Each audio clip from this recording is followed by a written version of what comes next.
The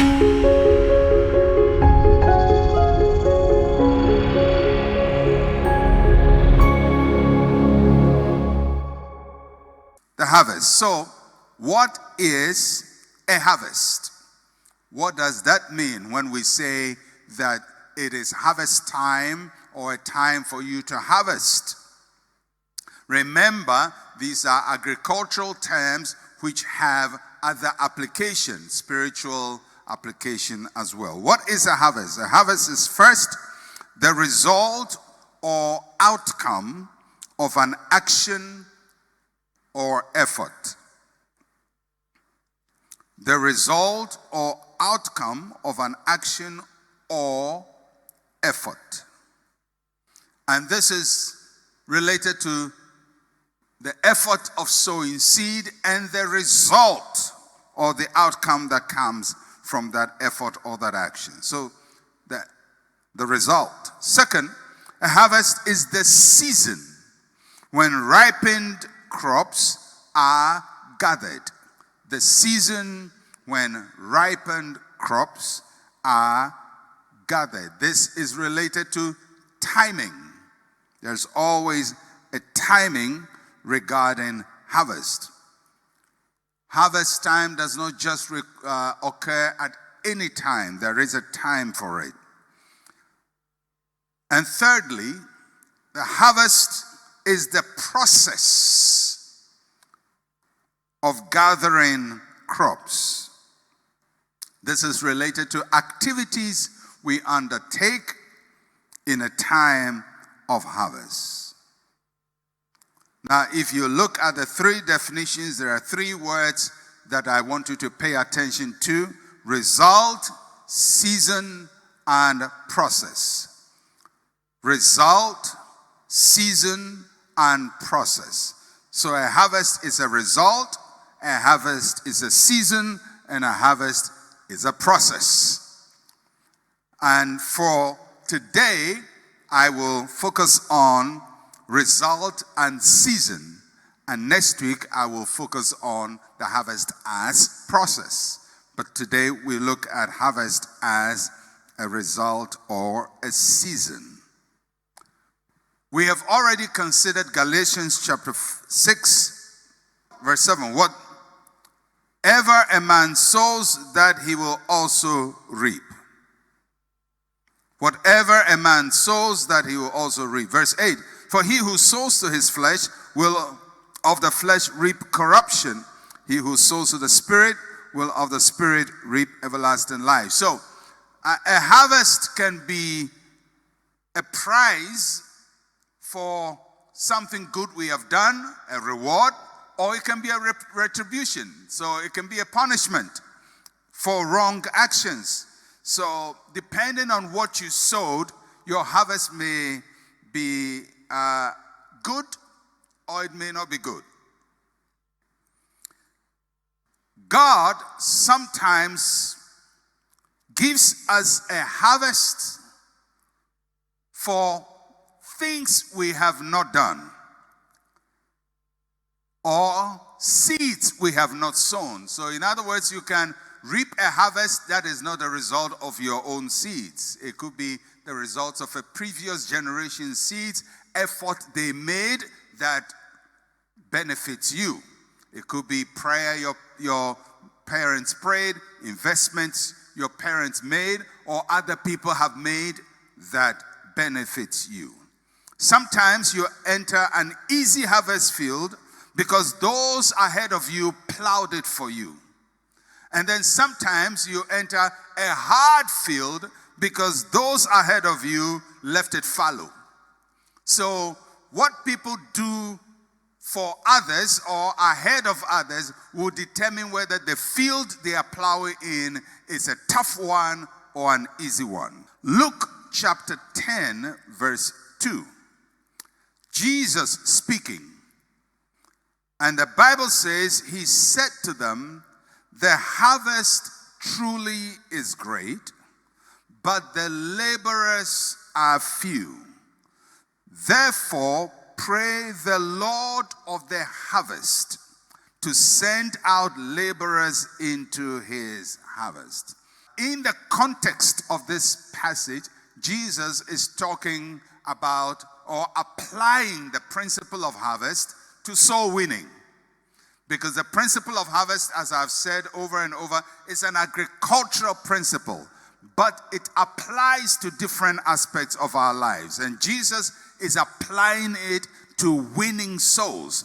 I am applying it to getting results in your life. I hope you understand that. So the principle is the same, application is different. So Jesus says the harvest is truly great, but the laborers are few. Therefore pray the Lord of the harvest to send out laborers into his harvest. I want you to note the phrase, the Lord of the harvest. The Lord of the harvest. You can underline it in your Bible or highlight it on your device. The Lord of the harvest. So, God is the Lord of the harvest. He superintends over the process of the harvest. So when I sow a seed, whether it's a financial seed or an action I've taken, or an investment I make, or whatever process I start at the seed level to produce a harvest, there is one who rules the harvest, and that is the Lord of the harvest. God is the Lord of the harvest.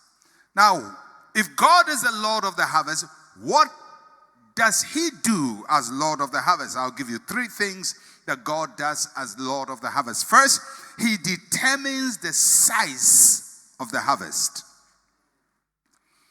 God determines the size of the harvest. This is so critical.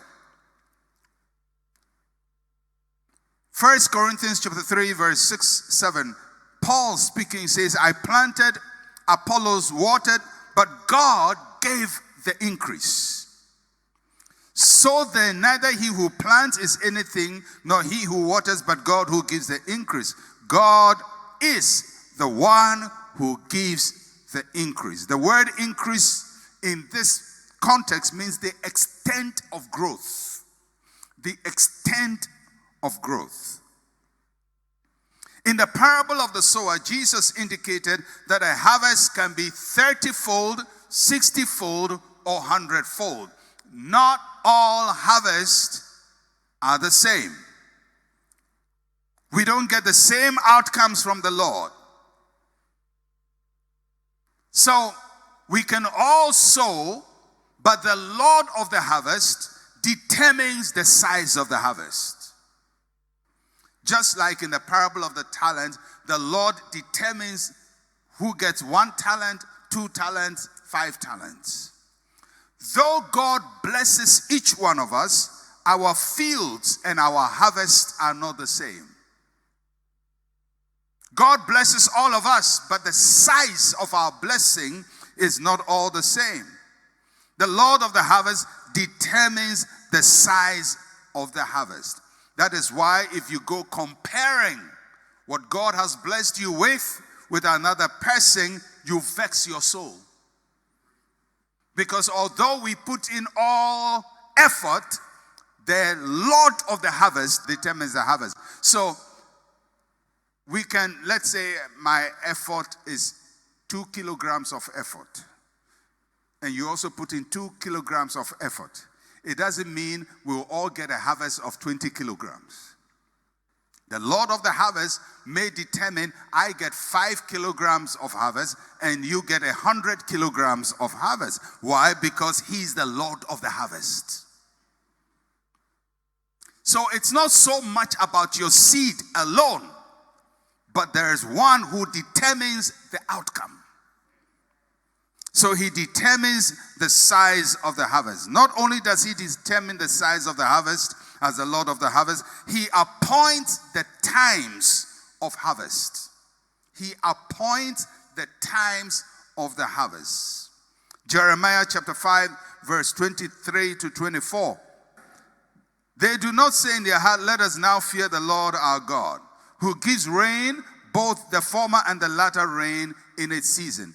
He reserves for us the appointed weeks of the harvest. That's what I'm getting at. God reserves for us the appointed weeks of the harvest. So in is the season of harvest, God appointed the weeks of the harvest. So let's say the season of harvest is, just for purposes of illustration, it's June to August. That's the season. But God appoints the weeks, whether my harvest comes first week, second week, third week, fourth week, fifth week. So not only does he determine the size of the harvest, he determines the weeks of the harvest. So some people's harvest come earlier than other people, and the size differs. Thirdly, the Lord of the harvest prepares people for the harvest. He is the one who sends people to the harvest field.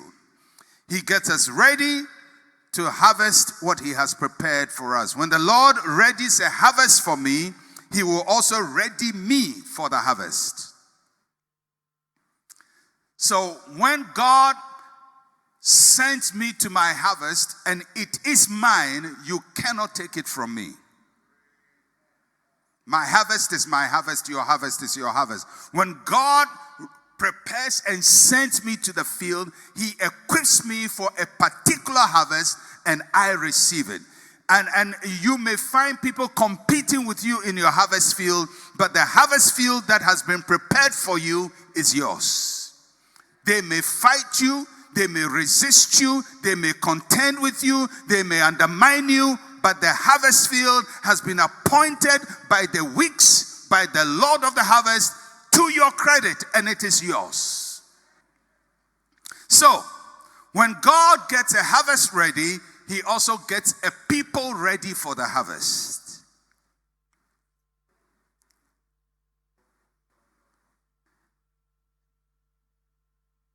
In Matthew chapter 13, Jesus indicated in a parable, the parable that we normally call the parable of the wheat and the tares. Matthew 13 from verse 24 downwards.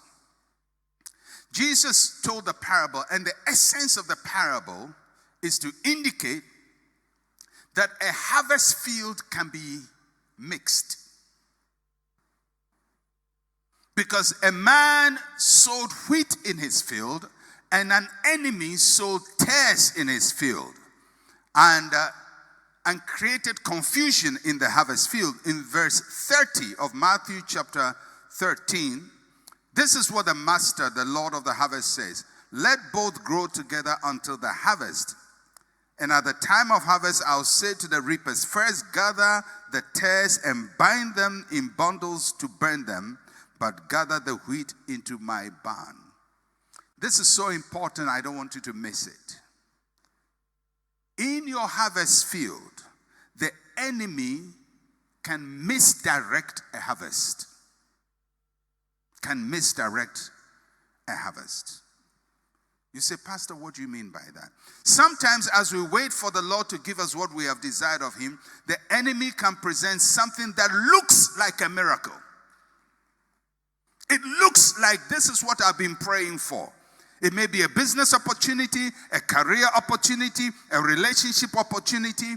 It looks like it, but it is tares.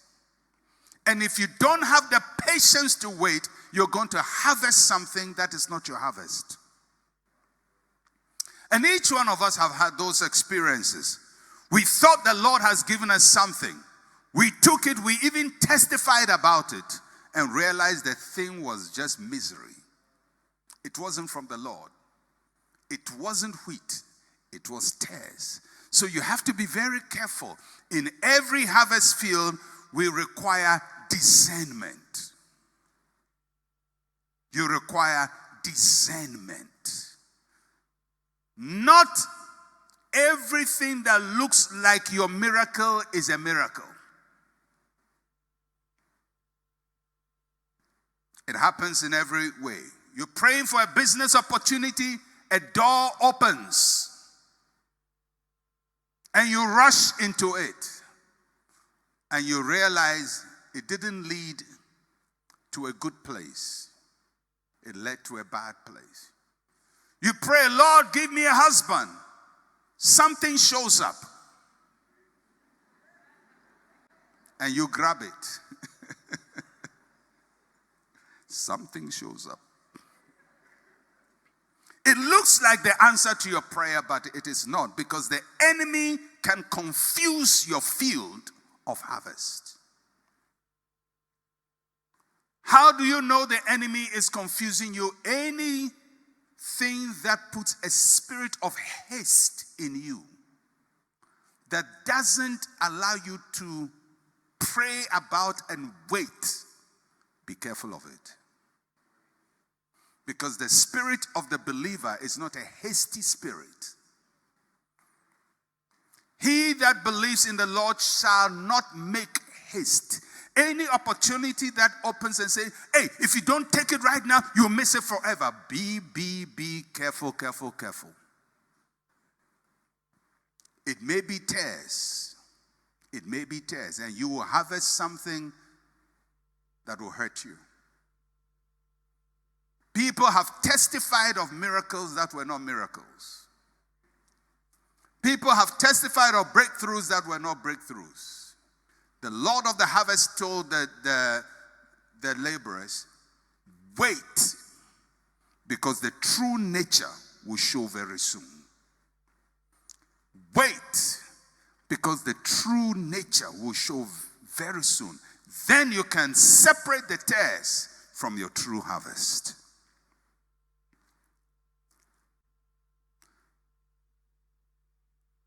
When God blesses you with something, He doesn't give you hastiness about it. It doesn't mean be slow. It doesn't mean don't be quick. But anything that makes you feel like you have to do some extra quick something to get something, otherwise it will not be there, be careful about it. Be careful about it. It will pierce you with sorrows and hurt you so bad, because it looks like wheat, it is tares. It takes patience, discernment, and waiting on the Lord to see the right harvest. All right. Stages of a harvest. A harvest goes through several stages, 4 of them.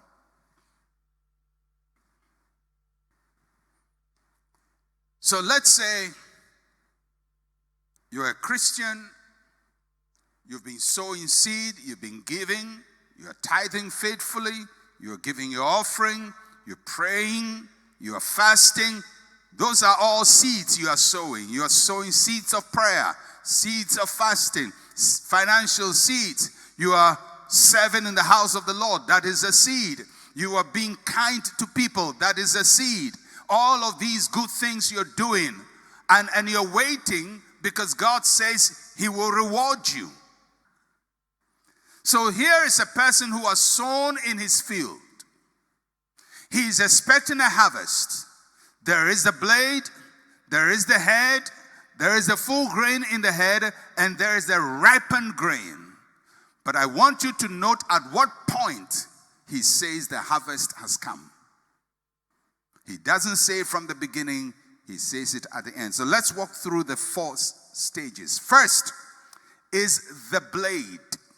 The blade is a sign of possibility. What does the Bible mean, a blade? Definitely, it doesn't mean the blade we cut with. Anyone who has sown corn can easily understand this. As a kid, as most children of my age at that time, I had a corn farm. And so you sow your 2 or 3 grains of corn into the ground. And normally after 3 days, the blade shows up. The blade. That's the first indication that your seed is working. Your effort is producing result. But it's a blade. It's not a harvest. And when you see the blade, it just tells you your effort is working. And there is a possibility that it will be successful. You rejoice to see the blade, but you don't harvest the blade. Neither do you go around bragging to everyone about the great things God is doing in your life if all you see is a blade. Because there are people who share premature testimonies. They only saw a blade and they rejoiced and told everybody, oh, God has done it. It's a blade.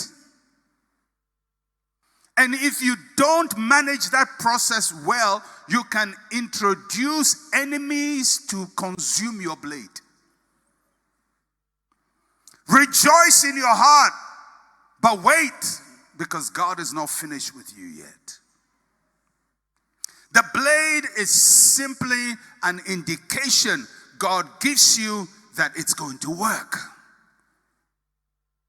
Just to illustrate it a little further, it's like in a marriage relationship. It's like when the gentleman tells the lady, you are the most beautiful woman I have ever met. You are the sugar in my tea. You are the butter for my bread. Or vice versa, the lady tells the woman, the man, though it doesn't happen often, but ladies, gentlemen, when somebody tells you that, it's a blade. It's not a marriage. The harvest has not come. Don't go singing, the thing I didn't expect has happened. No. Don't go telling everybody, oh, God has done it. God has done it. He will do it. But it is the blade. Don't testify prematurely when God has not completed the process. So that's the first level, the blade. You go out there, you put your contract out, somebody gives you a promise and say, oh, young man, I'm going to help you. Oh, young lady, oh, this contract will go through. It's a blade. It's a blade. Second stage, the head. The head represents structure without substance. It's better than the blade. It has structure. If you have grown corn before, you can understand this. It's when the corn head has grown on the side of the plant. It has nice golden hair coming out of it like a blonde person. It looks beautiful. Sometimes it looks bulky. But if you harvest and open, it will be empty. There will be not even one grain on it. It's just a head with hair and nothing else. So Jesus is saying, there is a blade. Then you begin to see the thing growing and taking structure. In a marriage relationship, it can be likened to the man saying, I love you. Now he's not saying you are sugar in cocoa or tea, but he says, oh, I love you. I love you with all my heart. It's good to hear that, but it's not a harvest. And all of you who rushed ahead to declare a harvest at this level, you know that sometimes you can be sorely disappointed. Because you may find that that statement doesn't have as deep a meaning as to the person as it is to you. The blade, the head. Third stage, the full grain in the head. The full grain. This is when the blade has now become a stalk. It has produced a head. Now the head has substance. It has substance. There is corn on it. It's not just a promise. It's not just a structure. It is substance. In a marriage relationship, it can be likened to the engagement. It is very close, but it is not a harvest. And then the fourth stage, the ripened grain. The ripened grain. That is the harvest that is ready. It is growth that is full. The season is right. But when the grain ripens, immediately he puts in the sickle because the harvest has come. The blade was not a harvest. The head was not a harvest. The full grain of corn on the head was not a harvest. They were all processes leading to the harvest. It is only when the corn had ripened on the head that Jesus says he puts in the sickle. Why? Because the harvest has come.